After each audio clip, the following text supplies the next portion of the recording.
Amin. Silakan saudara sekalian, puji Tuhan. Salam saudara. Haleluya, puji Tuhan. Pagi hari ini kita masih dalam tema yang sama, yaitu tentang doa, saudara-saudara. Saya percaya saudara-saudaraku, kita sebagai umat Kristen, umat yang percaya pada Tuhan adalah orang-orang yang suka berdoa. Amin, saudara. Haleluya, puji Tuhan. Bicara tentang doa adalah saudara-saudara merupakan satu beban yang sangat berat bagi setiap anak-anak Tuhan. Di mana-mana saudara-saudaraku, doa itu sulit ditanggapi atau sulit diresponi oleh orang-orang Kristen. Kenapa saudara-saudara? Saya juga bingung. Setiap ada kegiatan doa selalu dihadiri oleh sedikit orang, saudara. Itulah doa, saudara. Tapi hari ini kita akan mau belajar tentang doa itu sendiri, saudara. Nah, saudara-saudara, kita buka Alkitab kita bersama-sama. Ada sebuah kisah di dalam Alkitab yang kita akan baca bersama-sama. Kisah Para Rasul pasal yang ke-10. Kita akan baca ayat yang ke-9. Kisah Para Rasul.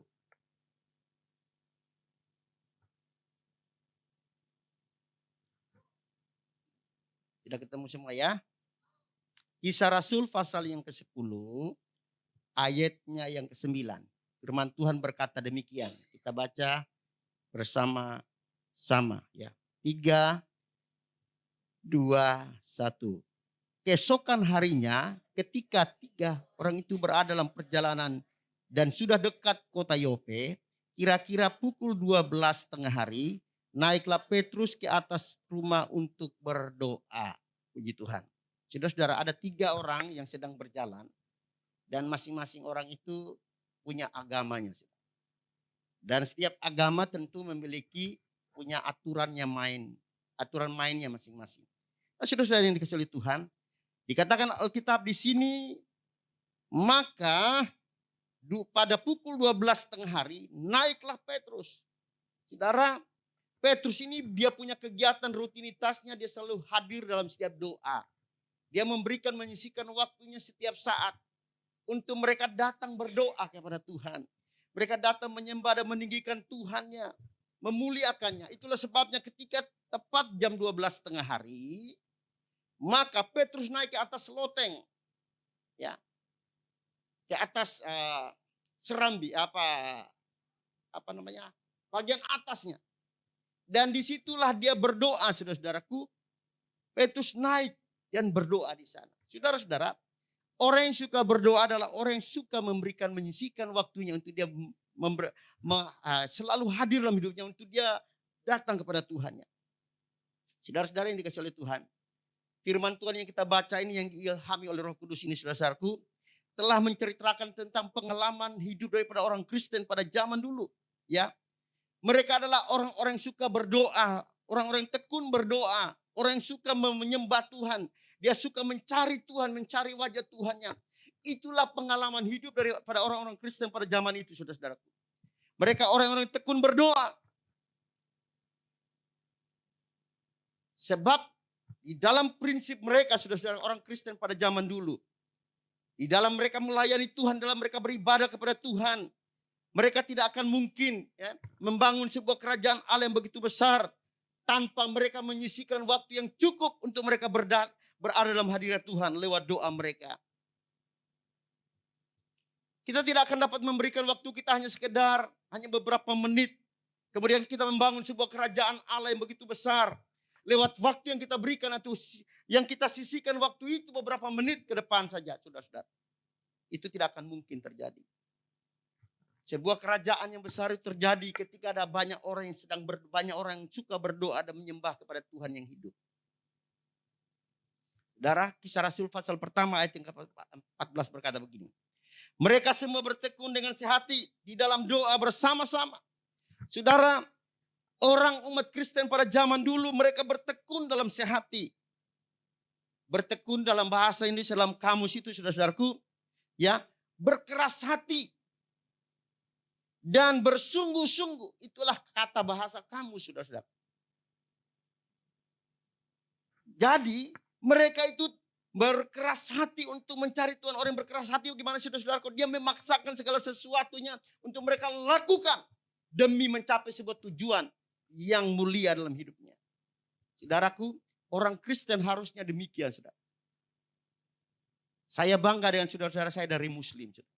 Mereka ketika jam sembahyangnya mereka mempergunakan kesempatan dengan sebaik-baiknya. Kita kalah saudara-saudara. Mereka menyisihkan waktunya begitu luar biasa. Mereka tidak peduli apapun alasannya saudara-saudara. Ketika jam sembahyang mereka datang. Itu sebuah kebanggaan buat saya. Kalau ada orang Kristen seperti ini, kita harusnya bangga saudara-saudara. Saudara-saudara kita luar biasa. Mereka bisa mempergunakan kesempatan yang sebaik-baiknya. Mereka bertekun untuk berdoa. Bagaimana dengan kita sebagai orang Kristen saudara-saudaraku?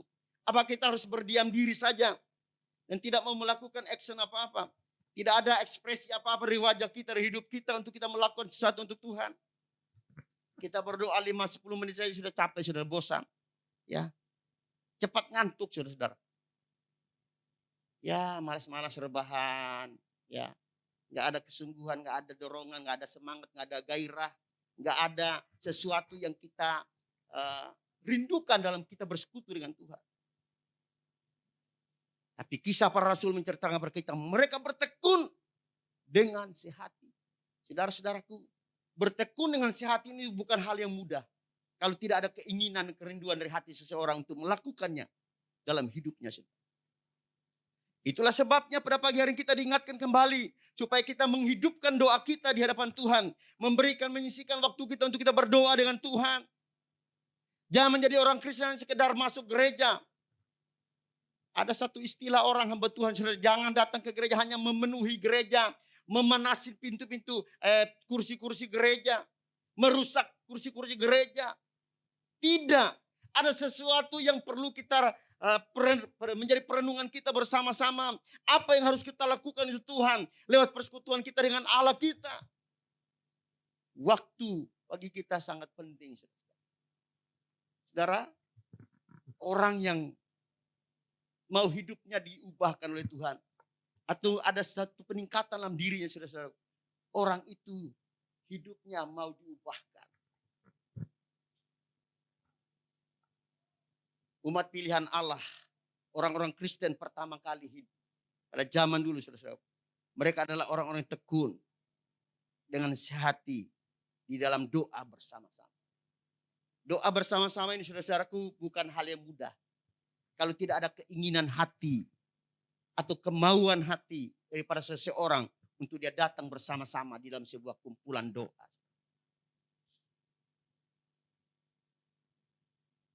Saudara, inilah yang perlu kita renungkan di akhir penghujung akhir daripada dunia ini. Supaya kita mau mempergunakan kesempatan kita yang sebaik-baiknya. Saudara, bangsa Israel, bangsa Yahudi, mereka yang setia kepada agamanya, mereka minimal berdoa kepada Tuhan 2-3 kali sehari. Itu hal yang rutin yang mereka lakukan. Belum lagi hal-hal yang lain. Ya, yang mereka pergunakan kesempatan, setiap ada kesempatan mereka mempergunakan untuk mencari wajah Tuhan.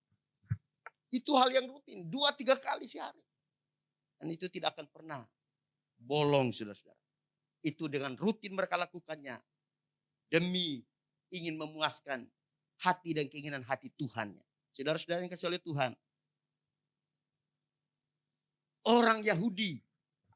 Orang-orang yang saleh, orang-orang yang percaya kepada Tuhan itu. Mereka berdoa setiap hari. Saudara, pemazmur mengingatkan kepada kita. Lewat Mazmur 55 ayat yang ke-18 berkata begini. Mazmur 55 ayat yang ke-18 berkata begini. Di waktu petang, pagi dan tengah hari, aku cemas dan menangis. Dan ia mendengar suara. Saudara-saudara, ini sebuah pengakuan pada seorang raja yang bernama Daud. Saudara-saudara. Waktu petang, ia datang pada Tuhan. Waktu petang itu sekitar pukul 2 atau pukul 3 saudara-saudaraku. Di sana. Pagi-pagi buat orang Yahudi itu sekitar jam 2, jam 3 pagi dini hari saudara. Itu waktu yang mereka pakai. Tengah hari ya biasanya di atas. Ya. Dia datang kepada Tuhan. Aku cemas dia bilang. Daud berkata. Dan menangis. Tidak sekedar cemas. Tetapi dia menangis. Artinya apa saudara-saudara? Dia betul-betul menikmati hadirat Tuhan, persekutuan dengan Tuhan yang indah lewat doa yang dia sampaikan kepada Bapaknya di sorga. Pagi hari ini saudara-saudara yang dikasihi oleh Tuhan, bagaimana dengan sikap hati kita dengan Tuhan? Berapa kali kita sehari berdoa? Doa yang rutin mungkin kita doa, makan. Ada juga orang Kristen yang saya lihat saudara-saudara, makan nggak lagi berdoa sudah, main sambar aja sudah. Dia nggak tahu kalau di dalam makanan itu mungkin ada racun, ada kuman, ada virus, ada apa-apa. Ada cacingnya mungkin di sayur-sayurnya. Dia nggak tahu kalau ada sesuatu yang bisa membuat merusak kesehatan tubuhnya. Saya selalu berkata begini, setiap makanan yang masuk ke mulut saya, selalu saya berdoa. Itu nggak apa, apakah itu latah, apakah itu gerakan refleks, nggak tahu juga. Tapi yang saya tahu saudara, setiap kali saya menikmati apapun yang masuk ke mulut saya, selalu saya berdoa. Tuhan memberkati makanan dan kuduskan. Nggak panjang-panjang. Saudara makan berdoa. Harus, itu wajib. Itu hukumnya wajib. Tetapi ada doa-doa tertentu yang perlu kita sisihkan waktu kita untuk kita datang kepada Tuhan, menyembah dan meninggikan Tuhan kita. Memberikan waktu kita yang khusus, yang berharga buat kita. Mungkin dalam zona kenyamanan kita itu kita harus mempergunakan itu untuk apa? Untuk kita datang kepada Tuhan, menyembah dan meninggikan Dia. Sebagai orang Kristen, saudara-saudaraku, kita harus menyisihkan waktu kita dan sebaik-baiknya. Jangan pernah merasa rugi ketika saudara memberikan waktu itu untuk Tuhan.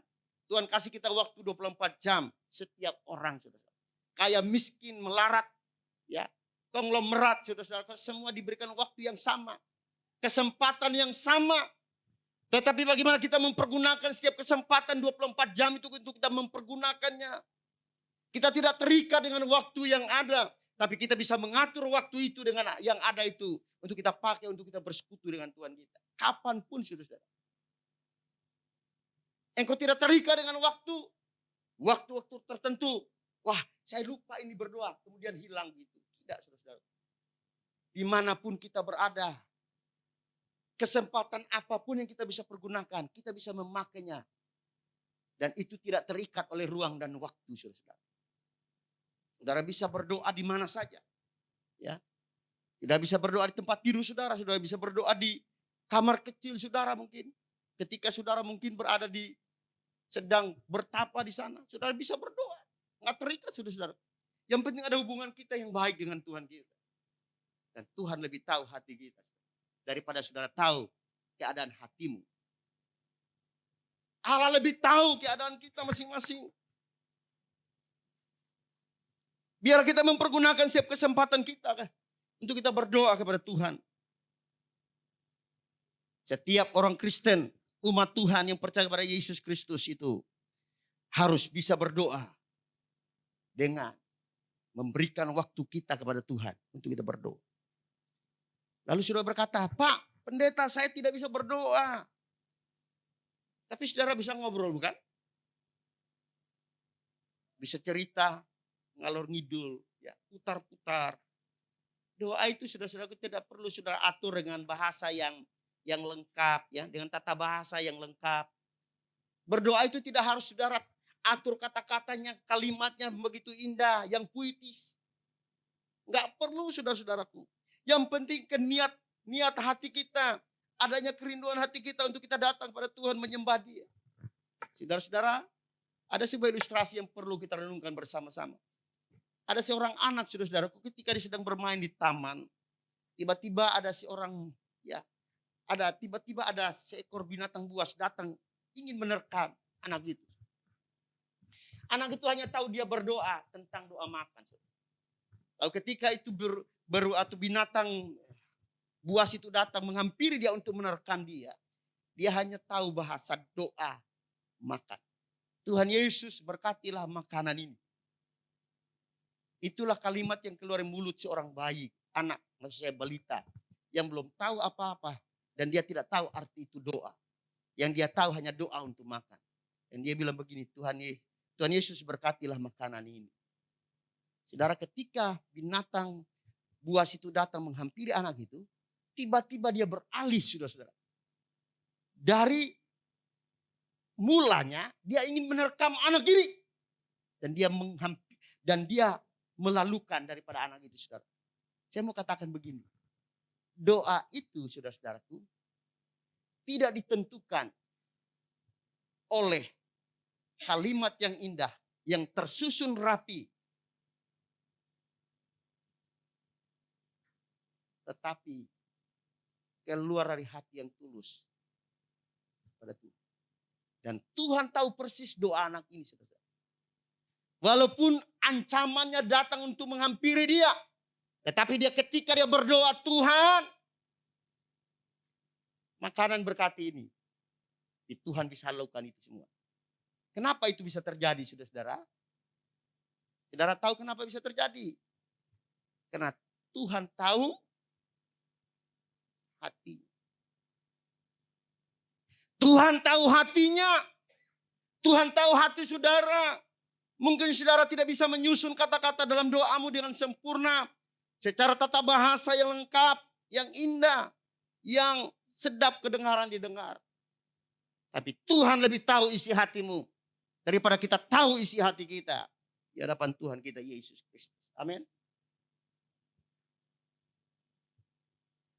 Saudara-saudara yang dikasihi oleh Tuhan,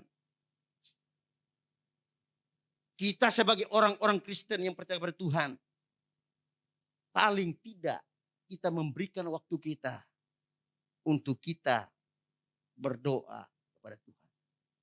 Petrus dan Yohanes yang ada dalam Alkitab, yang dalam pembacaan kita, dan Kornelius, 3 orang tadi, saudara-saudaraku, adalah orang-orang yang suka berdoa. Kornelius di dalam Alkitab dikatakan dia seorang yang saleh, jujur, takut akan Allah. Dia banyak memberi sedekah kepada Tuhannya, Allahnya. Dia orang yang suka tahu berdoa kepada Tuhan.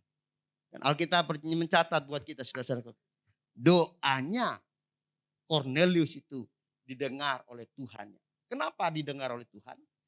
Karena dia menyampaikan doanya secara sungguh-sungguh.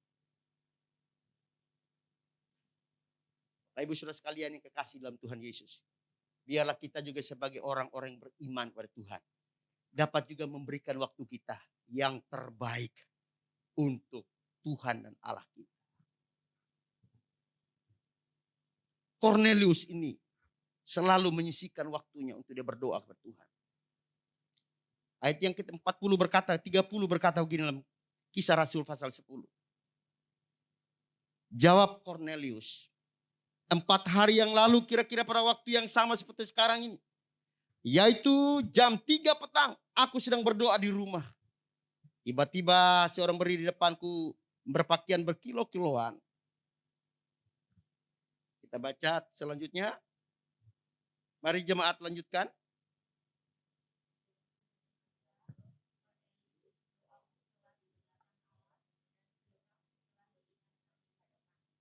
Amin. Saudara-saudara, ini Kornelius ini sama dengan Petrus dan Yohanes. Adalah seorang yang suka memberikan waktu yang khusus bagi Tuhan kita. Saudara-saudara, kita mau taat. Memang enggak mudah, saudara-saudara. Kita di gereja ini ada doa 3 kali sehari. Jam 4 pagi, ya, jam 2 siang, dan jam 7 malam. Saudara-saudara, kalau kita berdoa di sini, saya kalau terlambat perasaan saya kurang enak. Karena kita sudah tentukan jamnya, ya. Harus jam 2 siang. Itu bukan jam mudah. Jam 4 pagi dan jam 7 malam. Kalau jam 7 masih enak. Jam 2, jam 4 itu rawan sekali. Tetapi bagaimana kerawanan itu kita bisa memanage yang demikian rupa, mengatur yang demikian rupa sehingga kita bisa menyisihkan waktu kita untuk kita berdoa kepada Tuhan.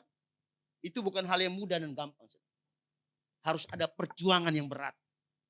Harus ada waktu yang kita sisihkan, harus ada waktu yang kita harus korbankan. Waktu kita tidur, waktu kita istirahat, waktu kita apapun namanya, saudara-saudaraku. Kita harus relakan, tanggalkan itu semuanya. Demi kepentingan kerajaan sorga lewat persekutuan kita dengan Tuhan kita. Dan itulah harga yang harus kita bayar bersama-sama. Kalau ada komitmen dari hidup kita. Orang Kristen harus memiliki komitmen yang tinggi dengan Allah. Harus ada harga yang dia harus bayar.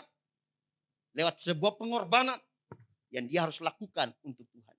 Kalau enggak, saudara-saudaraku, kita menjadi orang Kristen yang munafik. Menjadi orang Kristen yang biasa saja. Satu waktu di sini, tempat ini. Bukan di sini, gereja yang lama. Saya suruh salah seorang anak Tuhan. Dia pernah cerita, saudara-saudara. Apa dia sombong atau bagaimana, nggak tahu juga. Dia bilang, saya punya kakek dulu. Pembawa gereja di satu tempat. Jadi dia membawa gereja. Saya bilang, kalau begitu kan berarti orang ini sudah teruji, bukan? Dia tentunya paling tidak dia rajin ke gereja. Saudara-saudara yang dikasih oleh Tuhan, dia cerita sudah sekian lama, satu ketika ada persekutuan doa. Dan saya minta Bapak ini, bukan persekutuan itu gereja, saya lupa. Antara persekutuan atau gereja, saya lupa. Saya suruh dia berdoa, saudara-saudaraku. Bapak, Ibu, Saudara, adik-adik saya, itu Bapak gak berdoa. Dia keringat dingin. Dia cerita sama saya dulunya, wah dulu kakek saya itu pembawa gereja ke daerah saya. Dan dia tokoh. Belum ada gereja. Pak, saya punya kakek itu pembawa. Oh, berarti kan paling tidak minimalkan DNA kakeknya, opunya sudah melekat dalam diri. Tapi ketika suruh berdoa, saudara-saudaraku, nggak bisa berdoa. Saudara tahu, tidak sampai di situ. Dan ini kejadian nyata loh, saudara-saudara. Tidak sampai di situ. Sejak saya suruh berdoa, sampai dia meninggal, orang itu tidak pernah lagi ke gereja. Orang yang sudah meninggal. Enggak mau ke gereja. Karena disuruh berdoa, takut.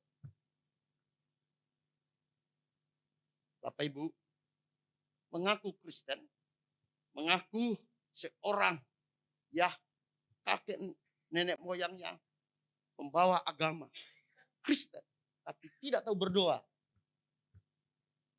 Saudara curiga nggak? Saya punya bapak ini gembala sidang. Dari kecil kami, orang tua saya sudah gembala sidang. Jadi cucunya,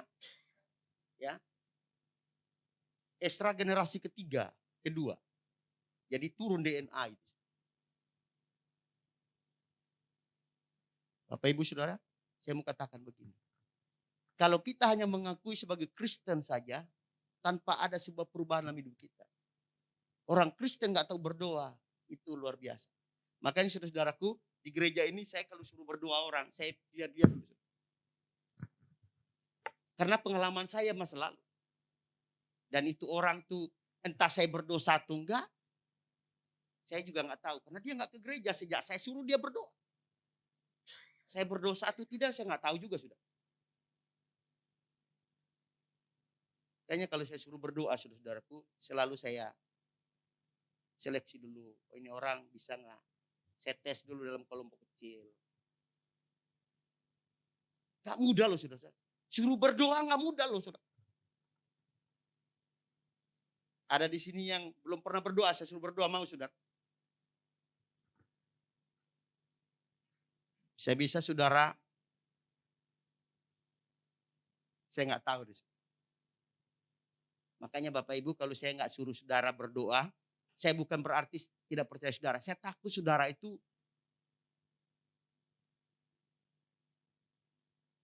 karena itu pengalaman saya, saudara. Itu berapa puluh tahun yang lalu waktu gereja masih di sana, saudara. Kasihan juga saya. Kasihan juga maksudnya Bapak itu. Dan saya merasa berdosa. Karena saya nggak seleksi seperti sekarang ini. Bapak Ibu Saudara sekalian, doa itu merupakan nafas bagi kita sebagai orang beriman kepada Tuhan. Amin. Kalau nggak berdoa, mari kita berdoa di sini sama-sama. Kita mau belajar. Di sini nggak ada kursus berdoa. Ya. Di sini nggak ada kursus berdoa. Tapi kalau saudara rindu untuk berdoa, mari datang ke sini. Kita berdoa sama-sama. Nanti saudara bisa berdoa dengan sendiri. Dulu juga saya nggak bisa berdoa. Saya bisa berdoa 2 menit, saya bisa berdoa 1 menit, saya bisa berdoa berjam-jam, bisa. Tergantung mood saya. Jadi doa itu nggak diatur, saudara. Ya. Ada kerinduan dalam diri kita. Rasul Petrus, Rasul Yohanes, dan Cornelius. Itu adalah orang-orang yang suka berdoa pada Tuhan. Kalau nama-nama ini dicatat dalam Alkitab, itu berarti orang-orang ini memiliki kualitas yang sempurna di hadapan Tuhan. Mereka telah memiliki kualitas rohani yang tinggi, yang prima, yang berkualitas. Mereka menyisihkan waktunya untuk berdoa kepada Tuhan. Dan hari ini Alkitab mendorong kita sebagai orang yang percaya kepada Tuhan untuk berdoa dengan tekun, setia di dalam kita berdoa kepada Tuhan. Roma 12 ayat 12 berkata begini, saudara-saudaraku yang dikasihi oleh Tuhan. Bersukacitalah dalam pengharapan. Bersabarlah dalam kesesakan. Dan bertekunlah di dalam doa. Ini sebuah prinsip hidup yang harus kita lakukan dalam hidup kita. Kita harus jalani dalam hidup kita. Mari kita tetap bersukacita. Hanya orang-orang yang bersukacita lah yang memiliki kerinduan untuk dia mau datang kepada Tuhan, untuk menghampiri takhta Tuhan yang kudus itu di dalam doanya di hadapan Allah. Itulah sebabnya Rasul Paulus berkata kepada kita lewat jemaat di Roma, biar kita tetap sukacita, memiliki pengharapan, memiliki kesabaran, dan tetap tekun di dalam doa kepada Tuhan kita. Saudaraku, ada satu cerita dalam Alkitab. Ada seorang hakim yang tidak takut akan Tuhan. Ada seorang hakim yang selalu melecehkan orang lain, menganggap remeh, menganggap sepele orang lain. Karena mungkin tidak seiman dengan dia, karena mungkin tidak selevel dengan dia, mungkin tidak memiliki apa-apa. Sehingga si hakim ini ketika ibu itu datang kepada hakim untuk meminta pembelaan terhadap dirinya. Dalam Injil Lukas pasal ke-18. Dia selalu menolaknya, saudara-saudara. Dia selalu tolak. Wah, ini ibu ini menyusahkan saya saja. Ibu ini membuat saya kesal aja. Suruh aja tolak. Usir aja dia. Tetapi ibu ini berkata, Alkitab berkata, dia setia, dia tekun, dia datang terus. Dia tidak peduli apa kata hakim itu. Apapun alasannya. Dia tetap datang terus. Dia tetap menghampiri hakim itu. Dan meminta untuk menolong dia. Di dalam pembelaan perkaranya, saudara-saudara. Dan Alkitab berkata di dalam pembacaan itu. Karena hakim ini saudara-saudara sudah kesal. Dia bilang begini. Udah. Kasih aja dia pembelaan. Pada akhirnya saudara-saudaraku. Nanti saudara pulang ke rumah baca kisah Injil Lukas pasal yang ke-18. Ayat 1 sampai habis satu perikop itu. Saudara akan menemukan jawaban itu. Apalagi Bapamu yang di sorga. Jika engkau setia bertekun berdoa, masakan engkau ditolak kata Tuhan. Kalau hakim yang tidak adil ini saja, hakim yang tidak percaya kepada Tuhan ini saja, bisa membelanya, bisa memberikan advice kepadanya. Kenapa Tuhan kita yang hidup itu tidak memberikan kepada kita pertolongannya. Saudara ini dikasih oleh Tuhan, Allah mampu menolong kita. Dan dia mau menolong setiap orang yang mau datang pada Tuhan. Dengan sungguh-sungguh lewat doa. Saudara, ada banyak ayat dalam Alkitab yang menceritakan tentang doa itu, saudara-saudara. 1 Tesalonika pasal yang ke-5, ayat yang ke-17 berkata begini. Dia bilang, tetaplah berdoa. Kenapa suruh tetap berdoa, saudara-saudara? Karena di dalam doa ini ada sebuah jawaban yang tidak mampu dunia memberikannya. Kecuali sorga yang memberikan jawaban itu pada setiap orang yang mau datang pada Tuhan. Lewat setiap doa yang kita panjatkan pada Allah kita. Itulah sebabnya saudara-saudaraku. Kalau dunia tidak lagi bisa memberikan pertolongan pada kita. Kalau dunia tidak bisa lagi menolong kita. Masih ada satu tempat di sana, di sorga sana. Yesus Kristus Tuhan. Yang ketika kita menghampiri dia. Dia akan datang untuk menolong kita. tepat pada waktunya dan bukan waktu kita. Waktunya Tuhan, saudara-saudara. Itulah sebabnya kita harus datang pada Tuhan dalam doa kita. Memuji dan menyembah. Jangan ada alasan, jangan ada merasa malas untuk kita berdoa dan menghampiri Allah kita. Kita harus datang. Dan Tuhan siap untuk menolong kita dan memberkati setiap kita yang mau datang pada Tuhan. Kita berdoa dimanapun saudara-saudaraku kita berada, kita bisa berdoa. Saudara-saudara, saya melihat, menonton sebuah YouTube.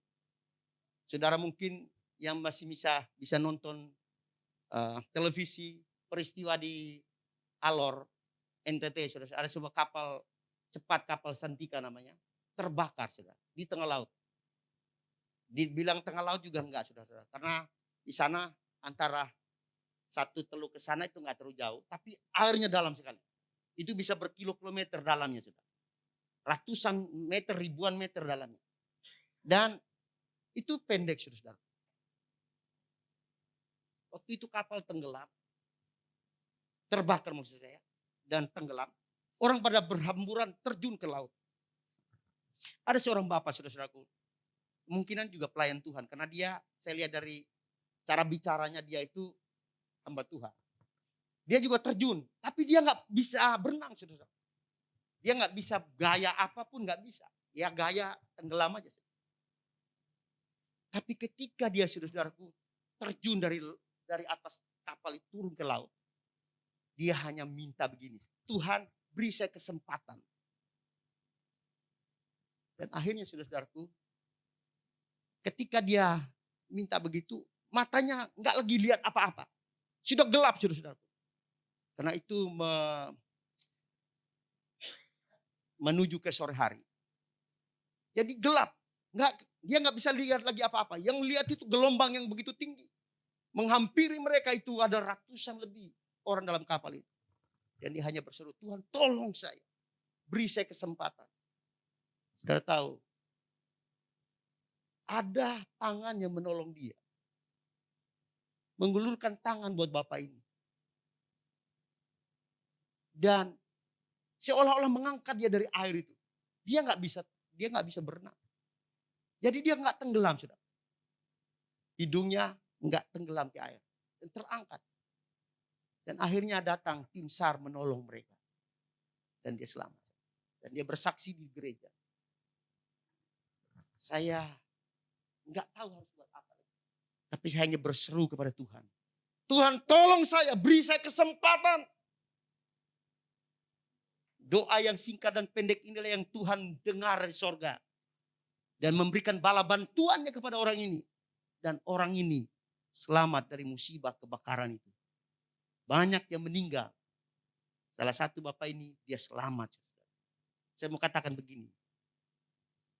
Doa itu mampu merubah keadaan dan situasi yang tidak mungkin menjadi mungkin bagi orang percaya kepada Tuhan. Amin.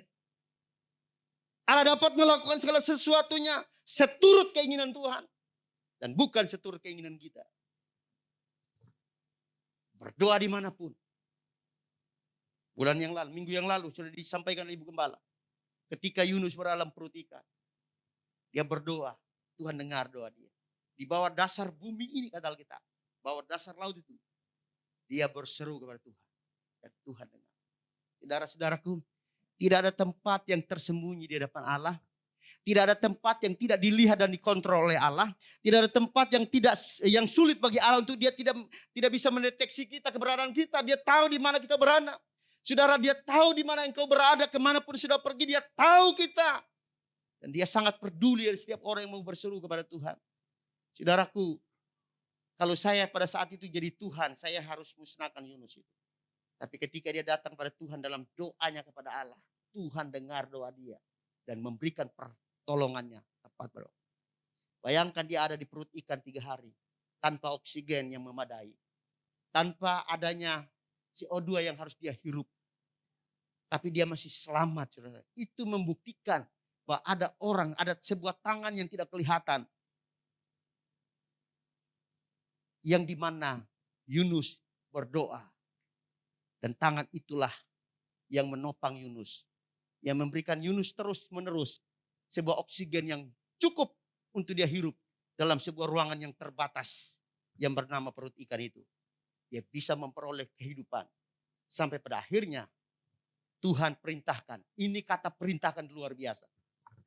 Dan Tuhan bilang begini, Allah memerintahkan ikan itu untuk memuntahkan Yunus.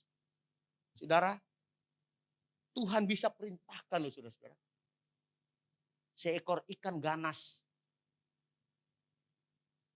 suruh Yunus dimuntahkan. Saudara, yang hebatnya di sini, kalau muntahkan bisa aja di mana saudara? Betul nggak? Tapi saudara tahu ketika Yunus dimuntahkan di mana?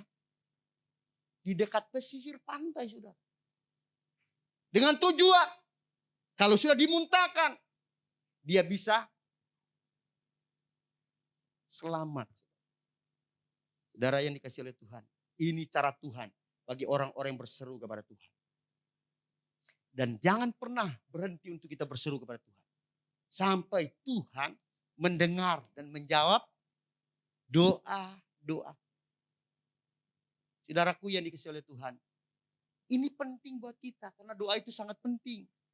Mungkin saudara bilang, enggak penting itu doa. Enggak penting.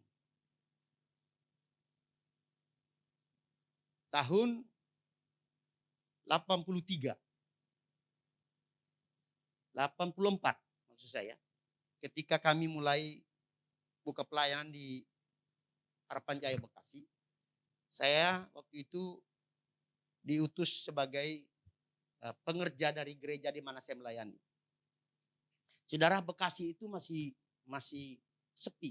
Enggak seperti sekarang. Tahun 83, 84. Jadi saya pergi ke Bekasi, saya naik kendaraan GL, motor GL. Ya, dari HI. Kami tinggal di HI dulu. Hotel Indonesia, Grand Indonesia sekarang. Tapi di belakang ada Jalan Palembang. Saya dari Jalan Palembang pergi ke Harapan Jaya. Naik motor. Sampai di depan Aqua. Karena saya baru 2 kali ke Bekasi. Saya nggak tahu kalau depan Aqua itu, pabrik Aqua itu ada lubang besar. Saya sedang mengendarai kendaraan, seingat saya itu 80 km per jam. Kencang. Saudara-saudara, ada sebuah mobil elf, itu saya nggak pernah lupa. Mobil elf di belakang saya persis. Dan saya sedang mengendarai motor itu. Saudara-saudara yang kasih oleh Tuhan. Ketika saya sampai di sana, tiba-tiba saya masuk ke ruang itu dan jungkir balik. Saudara. Saya hanya berteriak, Tuhan tolong. Saudara tahu, itu mobil elf yang ada di belakang saya kurang lebih hanya 2-3 meter. Saudara. Karena saya lihat di spionnya, dekat sekali. Ketika saya bilang, Tuhan tolong saya. Itu Tuhan angkat saya seperti kertas, sudah dilemparkan saya di samping. Dan motor yang saya pakai GL, saudara, itu jadi angka 8. Saudara dapat bayangkan tuh, bentuk motor GL lama, saudara, itu bisa berubah angka 8. Dan yang herannya lagi, saya juga sampai hari ini, detik ini saya nggak tahu kenapa kok saya bisa mengendarai motor itu sampai ke gereja Bekasi. Dari Aqua ke dalam itu sekitar 2 kilo kurang lebih. Ya kurang lebih 2 kilometer. Saya bisa mengendarai saudara. Dan sampai di gereja, saya lihat motor. Apa saya mimpi atau enggak? Dan itu motor bisa jalan.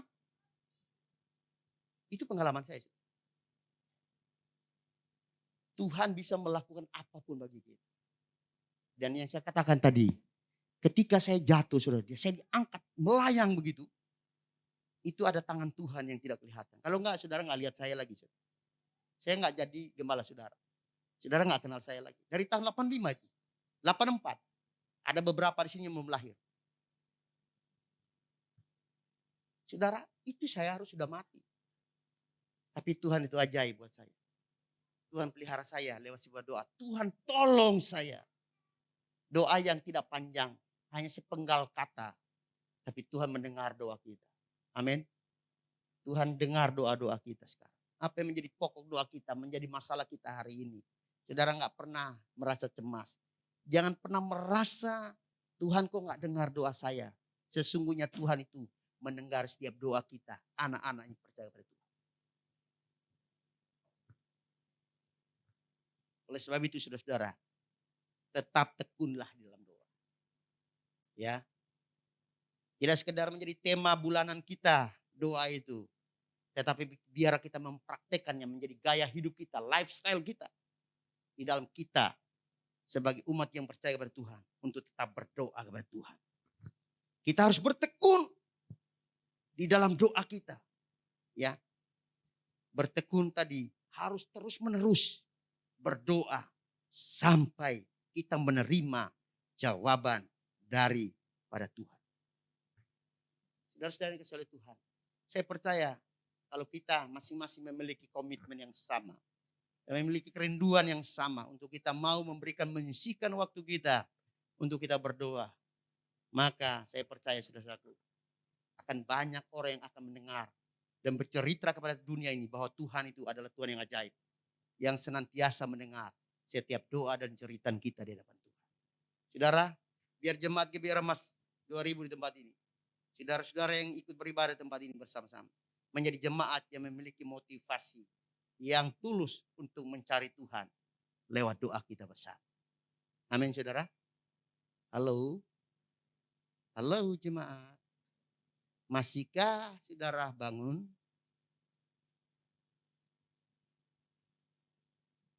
Miliki komitmen dengan Tuhan. Ya. Bangun hubungan yang intim dengan Tuhan. Bangun relasi dengan Tuhan. Bangun satu hubungan yang baik dengan Tuhan.